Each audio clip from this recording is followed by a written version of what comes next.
하나님은 우리 인간을 지으셨을 때에 보니까는 육신은 흙으로 지으시고 우리의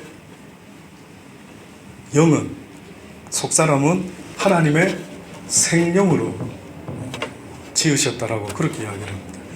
그래서 성경의 설명대로 보자면은요, 흙으로 우리의 몸을 지으신 하나님이 인간의 코에다가 생기를 후 불어넣으니 인간이 생명이 되었더라. 그러니 여러분과 저의 이 육신의 조합은요, 극과 극의 조합입니다. 겉은 흙이고 속은 하나님의 형상을 닮은 영이 들어와 있는 겁니다.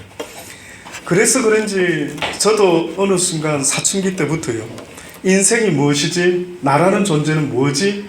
뭔가 모르지만은 뭐를 갈망하며요, 애타게 찾고 구하는 그런 때가 있었습니다. 인간의 영혼이요, 어떻게 보면은 육신적으로 육신의 부모를 만약에 잃어버리고 고아로 자란 사람이 있다 한다면 그 사람이요, 간절히 원하는 소원이 있다면은 아마 육신의 부모가 어떤 분일까, 나의 육신의 부모는 어떤 분일까라는 것, 이것이 아마 그 사람이 간절히 한번 보고 싶은 소망이지 않을까 하는 생각이 듭니다. 그래서 입양을 했던 미국에 누가 미국으로 입양이 되었다가, 그죠? 커서 나의 엄마 아빠가 누군지, 왜 나를 이렇게 버려야 되는지, 이게 알고 싶어가지고, 그죠? 혹시 그런 경험이 있으신 분 있습니까?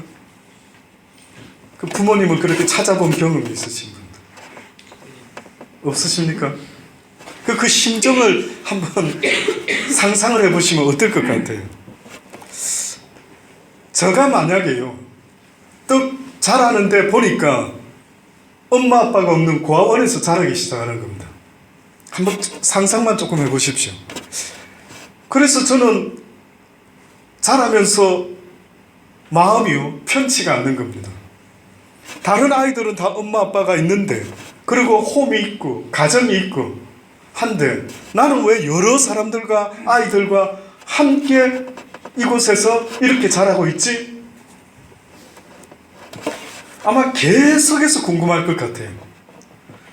어느 날 자라면서 내 얼굴을 보면서요, 점점점 저는 어렸을 때 저희 아버님의 모습을요 이렇게 보고 자랐지 않습니까? 이제 아버님이 돌아가셨거든요. 근데 제가 계속 나이를 먹어가면서 이제 아버님의 나이가 비슷하게 이렇게 먹어가다 보니까요, 저의 모습을 이렇게 거울에 통해서 볼 때에 한 번씩 아버지의 이미지가 나타나는 거예요. 혹시 그런 느낌 느껴보신 분 있으신지 모르겠어요. 네. 아마 좀 살아보셔야 될 것 같아요.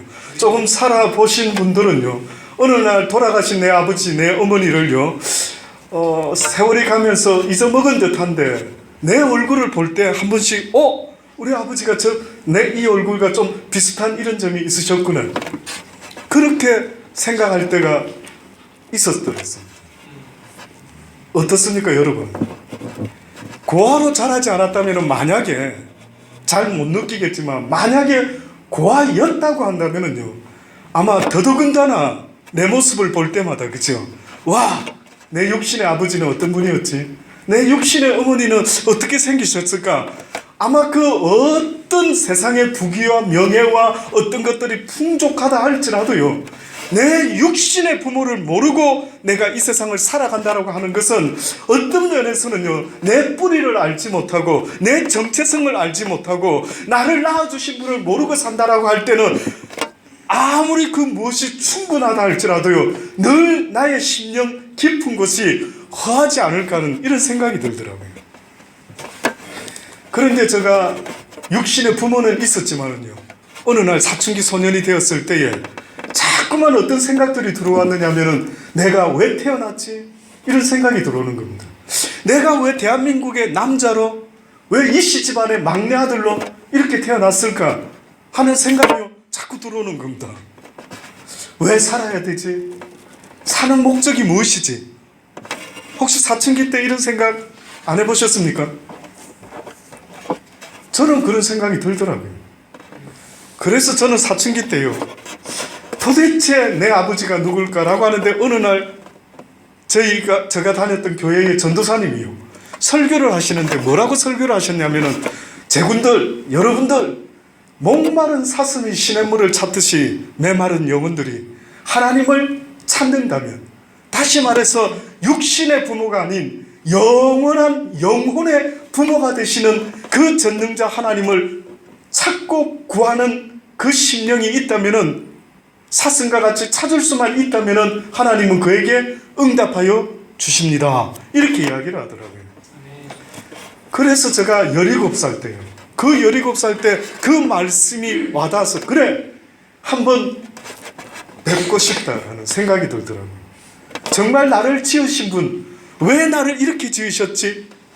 왜 나를 대한민국에, 왜 이씨 집안의 막내 아들로 태어나게 하셨을까? 너무 궁금한 겁니다. 그 당시 때. 여러분 궁금한 적 없으셨습니까? 만족하십니까? 이 얼굴에. 여러분 얼굴, 여러분의 삶, 뭐 다 만족이 되십니까? 저는 만족이 안 됐습니다. 저는 만족이 안 돼서요, 좀 따지고 싶었습니다. 아버지, 어머니에게 물어봤자 나도 모르겠다라고 하실 것 같아서 하나님께 여쭤보기로 결심을 했다는 것입니다. 찾고 구하기 시작하는데요, 자꾸만 머릿속에 어떤 조건이 계속 떠오르느냐 하면요, 목마른 사슴과 같이 여호와 하나님을 찾아야 된다라고 하지 않습니까? 야, 목마른 사슴과 같이 찾아 놀아라고 하나님께 한 번이라도 보여드리고 나서 그래도 하나님이 응답하지 않는다면은 전도사님의 설교는 숭 엉터리다. 근데 문제는 목마른 사슴인 것을 내 심령을 하나님께 분명히 표현을 한번 해야 되겠는데 어떻게 하지? 어떻게 하지 하다가요, 제가 그동안 살아오면서 해보지 않았던 새벽 기도를 시작했더랬습니다. 새벽 기도를 하면은 하나님이 내가 얼마나 17살 소년이 얼마나 목말랐으면은 그 잠 많은 때에 새벽에 잠도 안 자고 일어나서 하나님을 찾으러 교회 와서 부르짖을까 라고 봐주지 않을까. 그래서 찾기 시작했습니다. 새벽에 저희 모친에게 부탁을 드리고요, 어머님 내일부터 새벽 기도 가실 때 저를 좀 깨워주십시오 하고 함께 새벽 기도를 나갔죠. 따지고자 하는 그 갈망 속에서요, 하나님 정말 살아계십니까? 그러면 나에게 좀 믿어질 수 있도록 나타나 주시든지 들려주시든지 은혜를 베풀어 주시든지 제발 뭐 어떻게 좀 해 주십시오라고요. 근데 첫날에 기도를 하는데요, 이제까지 살아오면서 교회만 왔다 갔다 했던 모태신앙이었던 저에게요, 생각지도 못했던 경험이 시작된 것입니다. 한마디로 눈을 감았는데 저에게 제가 했던 첫 그 하나님 앞에서의 경험은요, 분명히 눈을 감았는데 어두운 극장 안에서 영사기 필름을 돌리듯이 17평생을 쫙 보여주시는 거예요. 내 영은요, 굉장히 빠른 속도로 지나갔건만은 내 영은 17년의 내 인생을 쫙 다 들여다보고 있는 겁니다. 보니까 전부 다 제뿐인 겁니다. 하필이면은 부족한 모습만 그렇게 보여지는 거예요. 그때 제가 첫날 기억이 납니다. 첫날 하나님 어디 계셔요? 라고 따지러 갔던 저에게요, 하나님은 네가 얼마나 죄인인가를 알려주시더라고요. 그래가지고 17살 먹은 부산 소년이요, 눈물 콧물을 쏟으면서요 얼마나 울었던지 마룻바닥에 콧물과 눈물이 범벅이 돼가지고요 끊어지지 않고 연결이 되어 있는 겁니다. 상상이 안 되시죠? 평생 울어야 될 눈물 콧물을요 그때 다 쏟은 것 같습니다. 혹시 여러분 그렇게 울어보신 적 있습니까? 저는 오늘 이 시대에도 여러분이요 하나님을 찾아야 된다라고 믿어 심지 않습니다. 나를 지은 분이 있다라는 겁니다. 내가 왜 살아야 되는지를 물어봐야 될 것 아닙니까? 내가 덧없이 태어난 존재가 아니라고 한다면은, 나를 지은 분이 있다면은 분명히 내가 왜 태어났는지를 여쭤보고 싶더라고요. 그래서 예배자 할 때에 예배자의 첫 순서는 어떻게 시작되는 줄 아십니까? 하나님을 찾는 데서부터 시작되는 겁니다.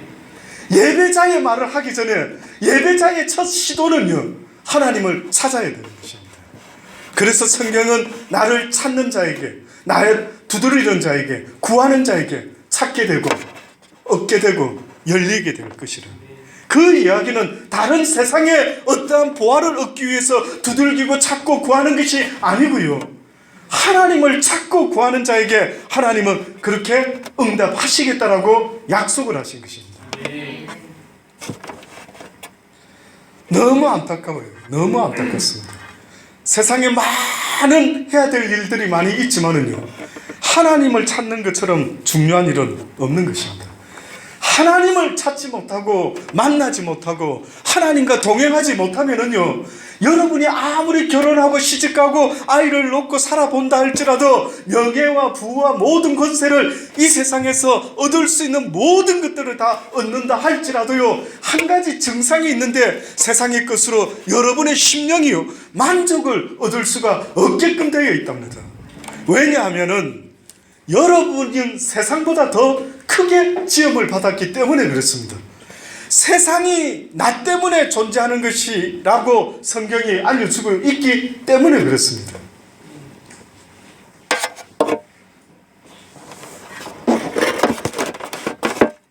하나님을 이제 찾게 되고 만나게 되었어요.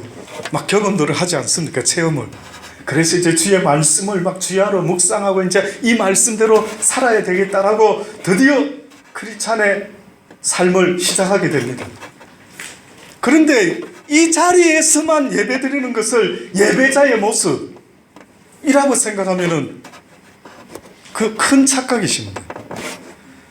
지금도 수많은 사람들이요, 교회 안에서 예배를 갖다가 어떻게 감동 있게 만들어낼까 싶어서 찬양 사역자들이 앞에 서고 율동도 하고 아주 멋진 퍼포먼스를 만들어내어서 와, 예배가 은혜가 있다, 이 교회는 예배가 은혜가 있다 라고 하고 좋아하는 것들을 보았습니다.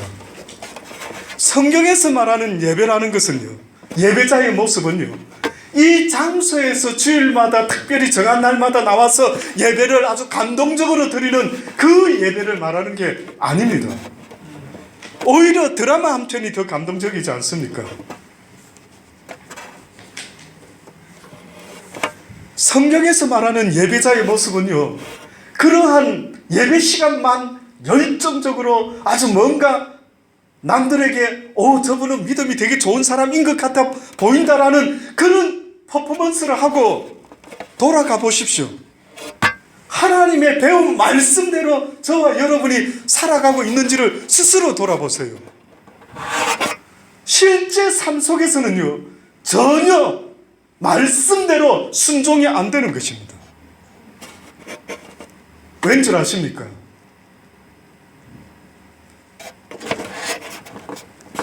하나님의 도우심이 없기 때문에 불가능한 것입니다. 그래서 예수님의 제자들이요, 예수님께 말씀을 다 한 3년 반 열심히 배우고 나서 예수님이 나가서 복음을 전해라 이렇게 하지 않고 예루살렘을 떠나지 말고 보혜사 성령이라는 것이 너희에게 임할 때까지 너희가 기다리라 라고 그렇게 이야기를 합니다. 그 기간이 때로는 100일이 될는지 한 달이 될는지 1년이 될는지 영원히 될는지 죽기 직전까지 될는지 그게 대해서는 성경이 써놓지는 않았어요. 그러나 어느 때까지 기다리라고 말씀했냐면 성령이 너희들에게 임할 때까지 기다리라고 했어요. 결국은 성령이라는 보혜사 성령의 역사는 뭐냐면요, 배운 진리의 말씀대로 살아갈 수 있는 힘과 능력이 되는 거예요. 그래서 예수님의 제자들이 그냥 가서 복음을 전할 수도 있는데 보혜사 성령이 임하니까 그때서야 그들이 담대하게 복음을 외칠 수가 있었던 겁니다. 성령이 임하기 전과요, 성령이 임한 이후의 제자들의 모습은 180도 달라졌어요. 그전에는 베드로가 주님을 무서워서 부인도 하고 저주도 하고 그랬죠. 근데 부활하신 주님 만나고 나서는 달라진 겁니다. 저도 어느 날 이런 능력 없는 저를 못 봤어요. 이렇게 무능한 저를요, 감쪽같이 속이고, 어떻게 보면 교회에서 목사 역할, 퍼포먼스 맡은 역할 중에 설교하는 자의 역할을 잘 소화하면은, 잘하면은 존경도 받고 먹고 살고, 그래서 사람들한테 아유 목사님 훌륭한 목사님, 혹은 뭐 아유 목사님 은혜 받았습니다, 그 소리를 듣고 즐기면서 와우 내가 교회에서 목사지, 그렇지, 이러고 살아가는 겁니다. 근데 실제 보면은요, 가정에서든 어디서든 내 스스로 내가 나를 잘 알지 않습니까? 모르십니까 여러분은? 말씀대로 사라지던가요? 안 되는 겁니다. 진짜로 요즘은요, 주의 성령이, 그 불같은 성령이 제발 나를 다, 육체를 머리부터 발끝까지 나의 육신의 생각, 이 사단이 쥐고 있는 원치 않는 이 모든 생각이 불타서 죽어버렸으면 좋겠다라는 갈망을 요즘 와서 갈망하고 있어요. 그전에는 그냥 그 정도만 해도 괜찮았습니다. 뭐 이거 그렇게 갈망이 되진 않았어요. 근데 여러분, 나이를 먹어보니까요, 이제 하나님 앞에 서야 될 날이 얼마 남지 않은 것 같은 그런 느낌이 자꾸 드니까요, 저도 모르게 저를 자꾸 돌아보게 되는 겁니다. 그래서 내가 과연 주의 말씀대로 순종하며 행하며 살아왔는가 보니까요, 전혀 그렇지가 않는 겁니다. 늘 사람들 앞에서 나를 속이고 있는, 목사의 직업만 아니고 오히려 재짓고 감옥에 가 있었으면은 누가 나를 뭐라고 하더라도 맞아요, 나는 죄인으로소이다, 이렇게 고백을 했을 텐데, 이 일하는 게 목사다 보니까 그런 고백은 할 수가 없는 겁니다.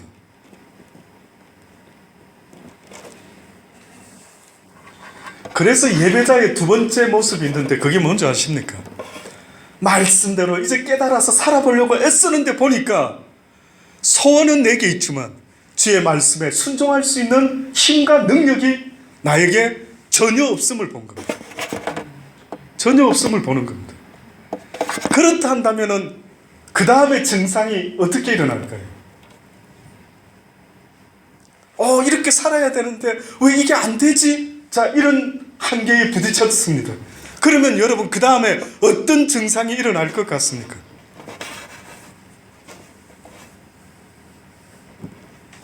애통하는 심정이 되고요, 상한 마음과 아주 심지까지 다 타들어가는 듯한 그런 안타까운 마음이 들 수밖에 없어야 되는 거예요. 그래서 성경에 보니 무슨 말씀을 했냐면, 내가 받기를 원하는 심령이 있는데 그 원하는 심령은요, 애통하고 상한 심령을 내가 받기를 원한다. 하나님 특이하시네.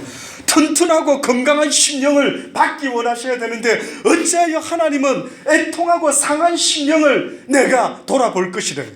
성경에 여러분 팔복 가운데 마음이 가난한 자가 복이 있나니 천국이 저희 것이라, 애통하는 자가 복이 있나니 저희가 어떻게 된다고요? 위로를 얻을 것이래. 뭐 때문에 애통하는데요? 이 살기 좋은 세상에 뭐 때문에 애통하는데 그 애통하는 자가 복이 있다라고 하더라고요. 고민을 했습니다. 하나님이 나에게 만약에 너 왜 애통하지 않니? 이렇게 물어보신다면 내가 뭐 때문에 애통하죠? 무슨 문제 때문에 내가 아버지 애통해야 됩니까? 그리고 그 애통하는 자가, 그 애통은 복된 자라고 하시는데 도대체 무엇을 애통해야 하면은 참으로 네가 복이 있도다, 뭡니까? 물어봤더랬어요. 예수님이 십자가를 지고 골고다 언덕길을 가다가요, 넘어지고 쓰러질 때마다 예루살렘 여자들이요, 예수님을 쳐다보면서 뭐라고 했는지 아십니까? 아이고, 저 불쌍한 양반, 무슨 잘못을 저렇게 저지른 것도 없는데 억울하게 저렇게 고통을 당하면 불쌍하다 이렇게 했었어요. 그때의 예수님이요, 오히려 그들을 쳐다보고 그 여인을 쳐다보고 뭐라고 하셨는 줄 아십니까? 여인아, 나를 위하여 울지 말고, 나를 위하여 애통해하지 말고 누구를 위하여 애통해라고 했는지 아십니까? 너와 네 자녀들을 위하여 울으라.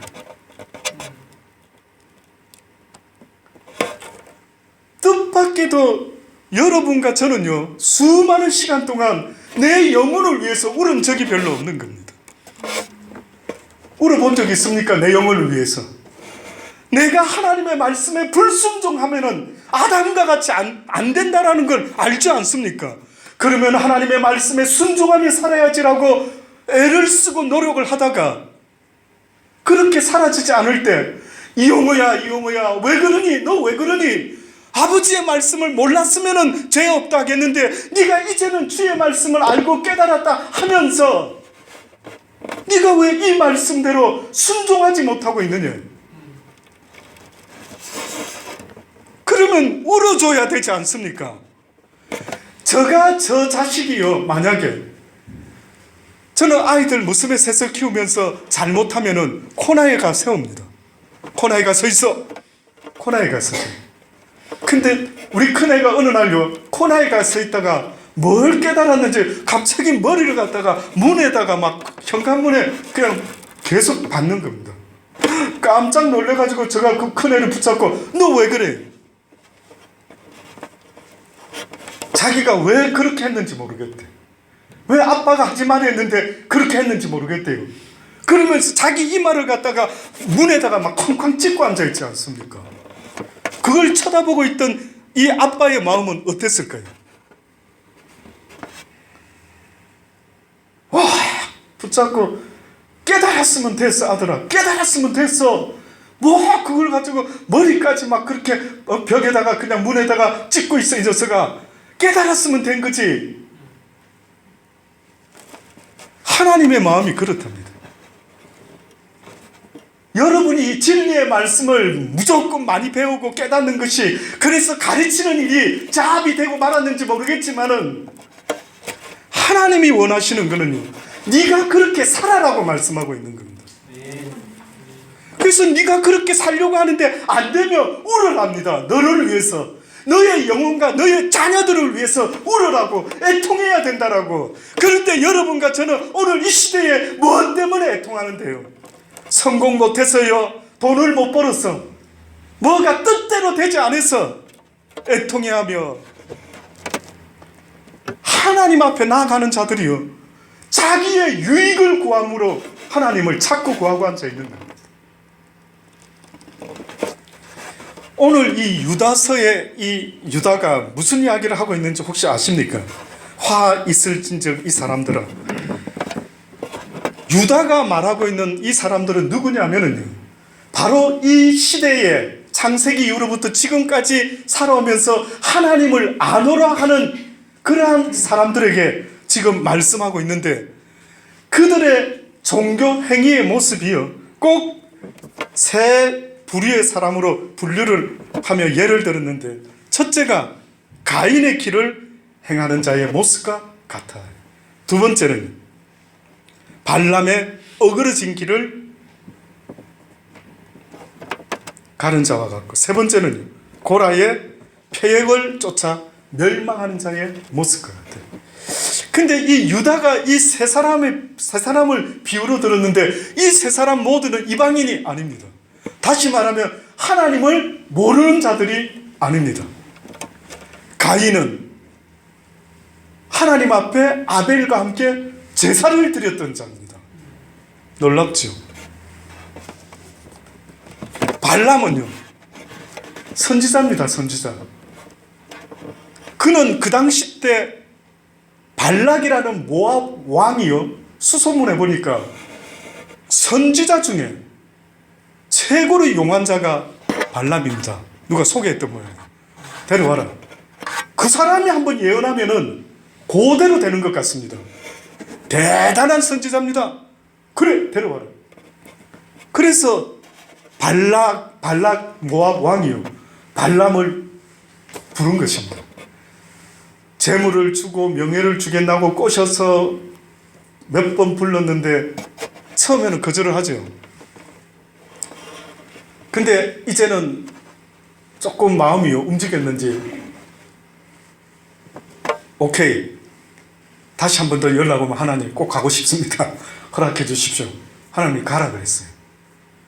근데 그 사람들이 데리러 오면은 가야 되는데 데리러 오지도 않았는데 아침부터 나귀에 짐을 싣고 막 나갑니다. 그랬더니만 여러분 이상했죠?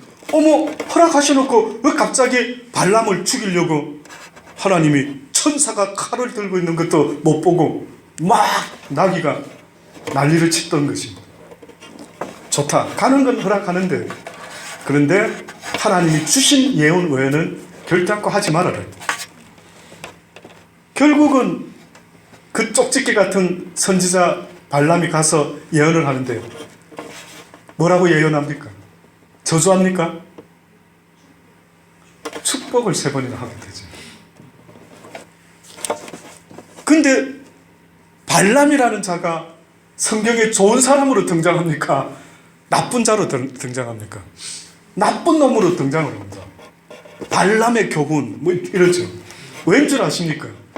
뜻밖에도 발람은 저주는 하지 않았지만은요, 보니까 이스라엘 백성들로 하여금요 모압 여인을 통하여 그들의 신을 섬기도록 모압 여자들이 이스라엘 백성을 불러들입니다. 그러고 나서 그들과 행음을 하고 그들의 신을 섬기도록, 그렇게 해서 이스라엘로 하나님 앞에 범죄하도록 만들어버립니다. 그래서 결국은 발람의 깨로, 발람의 교훈으로, 다시 말하면 하나님도 섬기시고 이쪽 신도 섬기시고 하나님도 섬기시고 돈의 신, 만몬 신도 섬기시고. 근데 오늘 사실은요, 이 말씀만 드리고 마칠게요. 가인의 이야기를, 시간이 없기 때문에 가인의 이야기만 드리려고 합니다.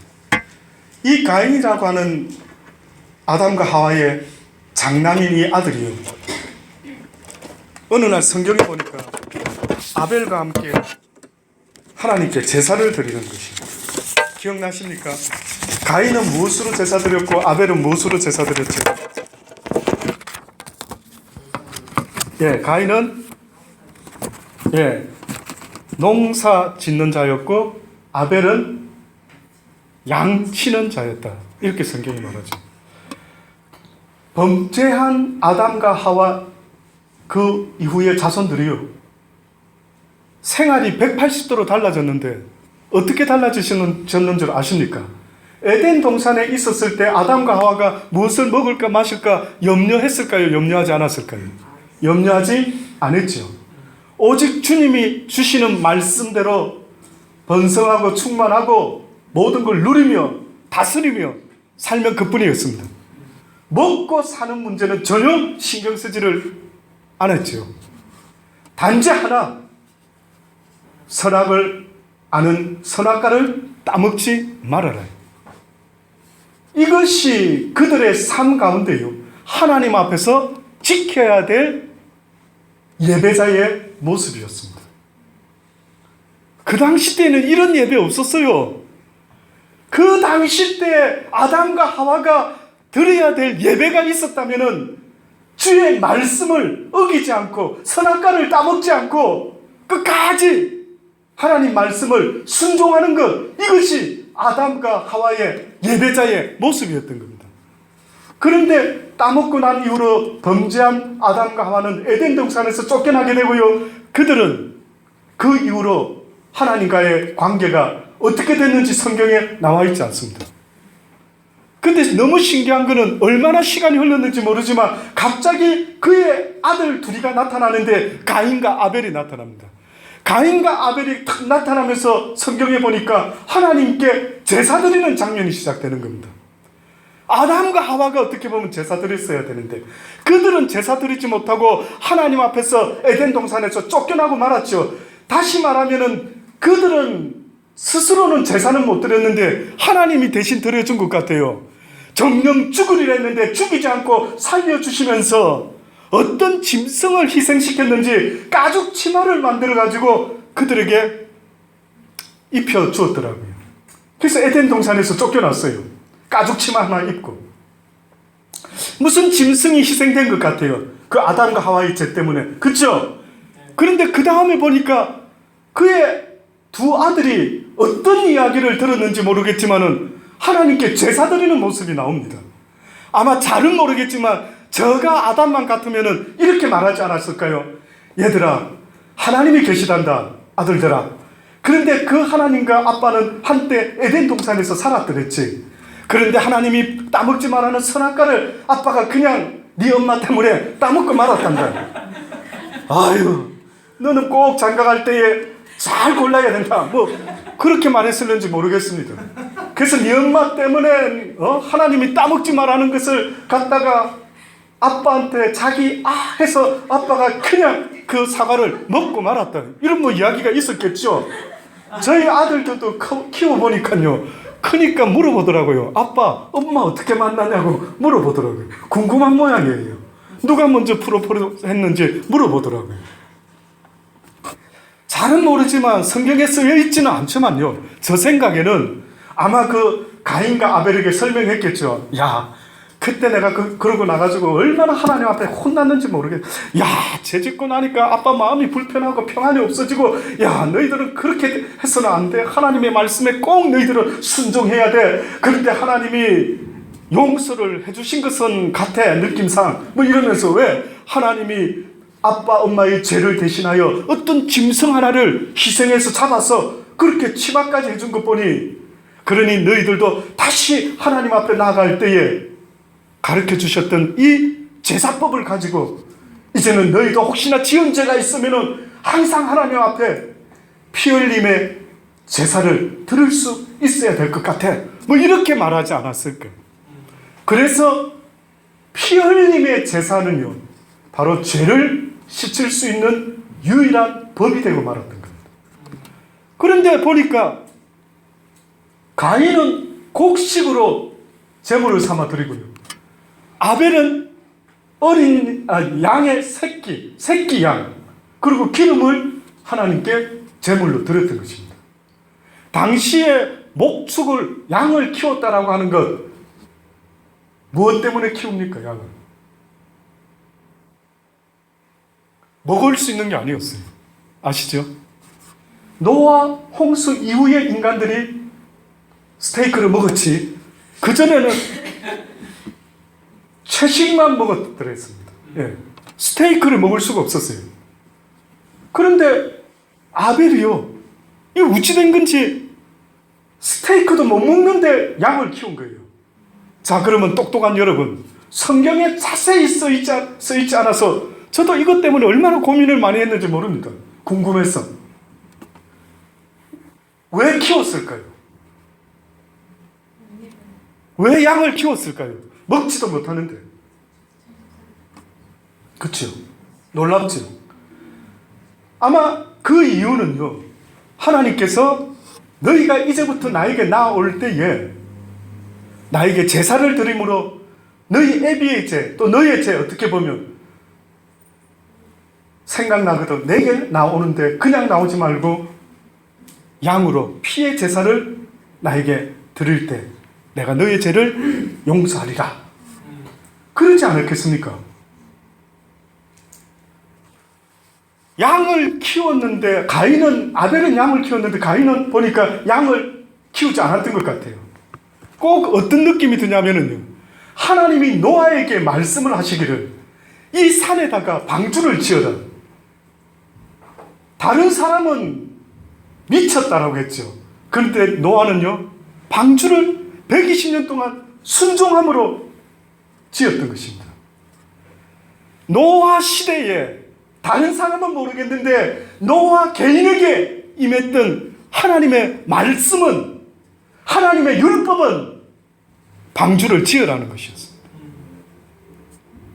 이스라엘에게 율법이 있었다면은, 노아에게 율법이 있었다면은 그것은 방주를 짓는 거였어요. 가인에게도 물론 말씀하셨을 텐데 아벨은 순종함으로 양을 키우기 시작했던 겁니다. 그래서 그를 제물로 하나님께 순종함으로 바쳤던 것이죠.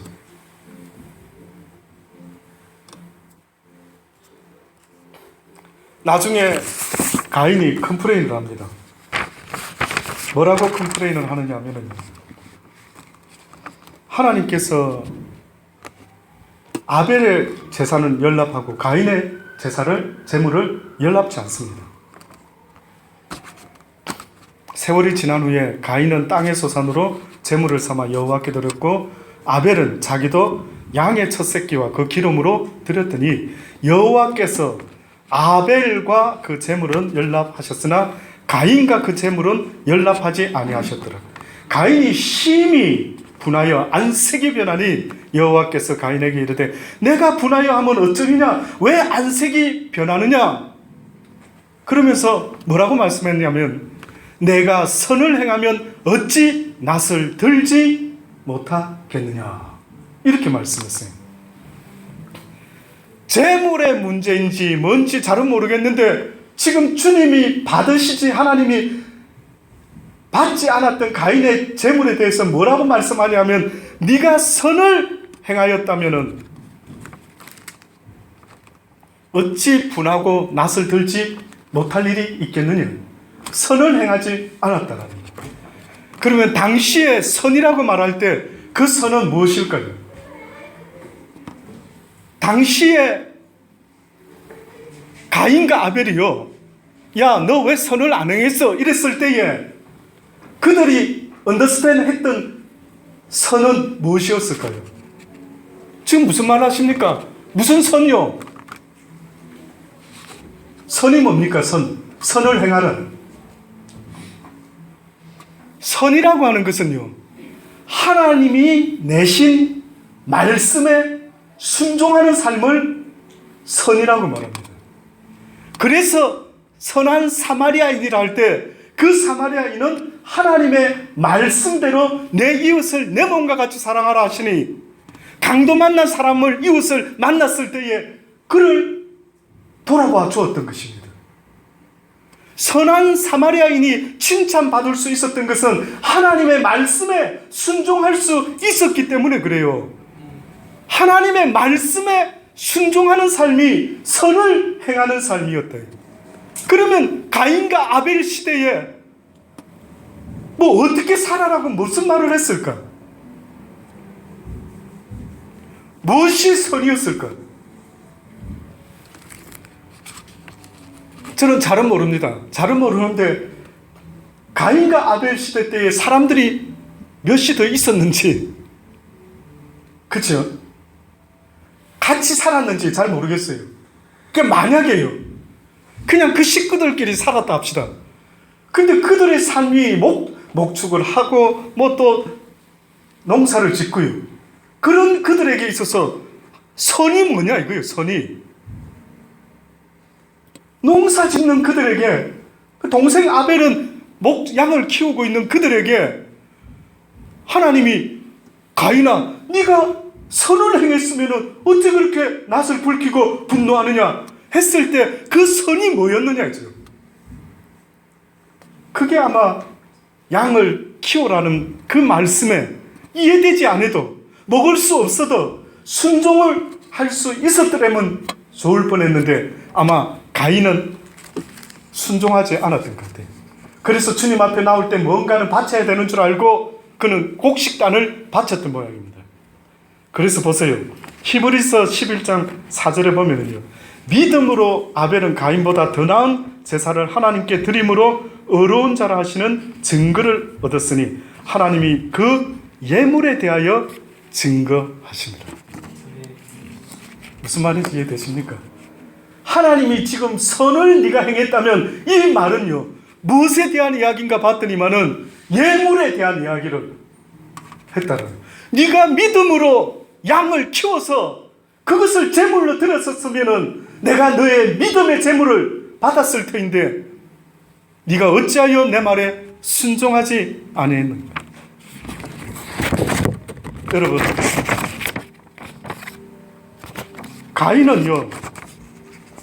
가인과 아벨은요, 자기들은 생각할 때 곡식으로 하나님께 제사 드리는 것이 다인 줄 알았는지는 모르겠어요. 아벨도 내가 양을 드리면 되는 줄로 알았는지 모르지만은요, 하나님은 뭐라고 분명히 말씀했느냐면 가인의 재물을 연락하지 아니했다라고 말한 게 아니고요, 가인과 그 재물은 연락하지 아니했더라. 아벨과 그 재물은 연락하셨더라. 오늘 이 시대에도 수많은 예배자가 있죠. 지금 여러분과 저처럼 이렇게 앉아서 하나님께 예배는 드리고 있지만은 어떤 이의 예배는 응답이 되고 하나님이 기뻐하시지만 어떤 이의 예배는 죄송한데 받지 않습니다. 왜냐하면 그의 삶에 순종이 없기 때문에 그렇습니다. 여러분이 아무리 여기 와서 퍼포먼스를 하고 어디 큰 집회에 가서 무슨 퍼포먼스를 하는지는 모르겠지만은요, 여러분의 삶이 하나님의 말씀에 순종하는 삶이 되지 못하면은요, 그는 결단코 하나님이 기뻐 받으시는 예배를 드릴 수 있는 예배자는 안 된다. 저는 여러분의 삶이 하나님께 제물로 드려질 수 있기를 바랍니다. 잊지 마십시오. 하나님은 그 예배자를 찾고 계시는 거예요. 유대인들은 종교 행위만 잔뜩 하던 그 위선적인 것 하나님이 너무 싫어하는 거예요. 오히려 나를 몰랐다면 죄 없다 하겠는데 하나님을 누구보다 잘한다 하면서 그들의 삶에는 무엇이 없었다고요? 순종이 없었던 것입니다. 여호와의 말씀에 대한 순종이 없는 것은 한마디로 크리스찬이 아닌 것입니다. 잊지 마세요. 이제는 이 말씀 하나라도 붙잡고요, 주여 내가 아버지의 말씀에 순종하고 싶은데 이게 잘 안 되나이다. 날마다 몸부림을 칠 수밖에 없고 애통하는 심령이 될 수밖에 없죠. 오늘도 저는 슬펐습니다. 내 육신의 사망의 법이 날마다 나의 심령의 생각을 사로잡아 오는 것을 볼 때마다 아버지 도와주세요, 도와주세요, 또 겁납니다. 저 육신의 생각이 나를 사로잡아 갈까봐, 하나님을 온전히 향하지 못하게 할까봐 너무나 괴롭습니다. 도와주소서, 도와주소서. 요즘은 그 도와달라고 하는 부르짖음이요, 그 내 인생 통틀어서 요즘같이 간절한 적은 저는 없었습니다. 근데 요즘은 왜 그렇게 그게 간절한지요? 어떻게 뭐 설교를 잘해볼까? 어떻게 가서 누가 나 좀 알아주지 않을까? 이런 것보다도 하나님이 제발 나의 불쌍함을 좀 여겨주셔서, 아들아 네가 그렇게 애통해하는구나, 네가 죄 짓는 걸 그렇게 싫어하는구나, 내가 네 마음을 보았느니라, 내가 네 마음을 보았느니라, 내가 도와줄 것이라 그러시더라고요. 저는 할 수 없는데 주여 왜 자꾸만 이것을 말씀하시나이까 했을 때, 아들아 네가 할 수는 없겠지만은 나는 할 수가 있다. 그러니 네가 나를 구하라. 나는 넘치 못함이 없으니 네 마음의 문을 열어다오. 그런데 너는 아직도 네 마음의 문을 열지 않고 있대. 내 마음의 문을 어떻게 열 수 있나이까? 네가 죽어라. 네가 죽을 때 비로소 너 육신의 자아의 문이 열려질 수 있나니, 그래서 내가 너희들에게 나를 따라오려거든 날마다 너를 부인하고 너의 십자가를 날마다 지고 나를 따르라고 말하지 않았느냐. 그러니 너희가 죽기 전까지는, 너희의 사망의 욕심이 죽기 전까지는 결단코 내가 너를 도울 수가 없느니라. 사랑하는 복된 여러분, 이 일 이후에 하나님께 쓰임받을 수 있는, 하나님이 함께하는, 그래서 바울의 고백같이요, 그런즉 이제 내가 육신 가운데 사는 것은 내가 사는 것이 아니에요, 나의 하나님께서 나와 함께 하시니라라고 고백할 수 있는 그때까지 멈추지 말고 60년 동안 부르짖어도 상관없을 것 같습니다. 평생을 교회 없는 곳에서 살더라도요, 평생을 하나님께 주여 나를 도우소서, 나는 죄인입니다. 이것이 신약시대에 예수님이 말씀했던 예배의 시작이 돼.